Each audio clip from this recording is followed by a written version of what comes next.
எங்க அமைச்சரெல்லாம் நாங்க தேர்ந்தெடுக்கிறோம், நீங்க வந்து பார்ட்டிசிபேட் பண்ணுங்க அப்படின்னு சொன்னாங்க. யாருமே முன் வரலையா. ஆனா அவங்க ஃப்ரெண்ட்ஸ் 3 பேர் வந்தாங்க. 3 பேரையும் அமைச்சரை நியமிச்சிட்டாங்க. அவங்க 3 பேர் சரியான பேராசை பிடிச்சாங்க. அவங்க 3 பேருக்கு ஒட்டகங்கறி சாப்பிடணும்னு ரொம்ப ஆசையா.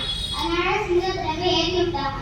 சிங்கராஜா சிங்கராஜா, நம்ம காட்டுல ஒரு புது ஒட்டகம் வந்துருக்கு, அந்த ஒட்டகத்துக்கு கறி டேஸ்டா இருக்கும், நீங்க சாப்பிட்டுட்டீங்களா அப்படின்னு கேட்டாங்க.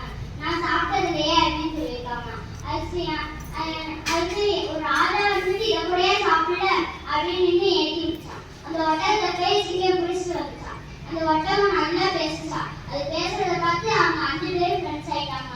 அதுக்கடுத்து என்னடா இது சிங்கத்து கூட போய் ஃப்ரெண்ட் ஆயிடுச்சு, அப்ப இன்னும் நம்மளால வாழ்க்கை ஒட்டகங்களை சாப்பிட முடியாது போலே அப்படின்னு சொல்லி சிங்கராஜா சிங்கராஜா காட்டுல ஒரு நிலமும் இல்லை, நம்ம இந்த ஒட்டகத்தையே சாப்பிடுவோமா அப்படின்னு நரி கேட்டுச்சான். அப்படியே ஒவ்வொருத்தவங்களா ஒரு திட்டம் போட்டு வந்தாங்க.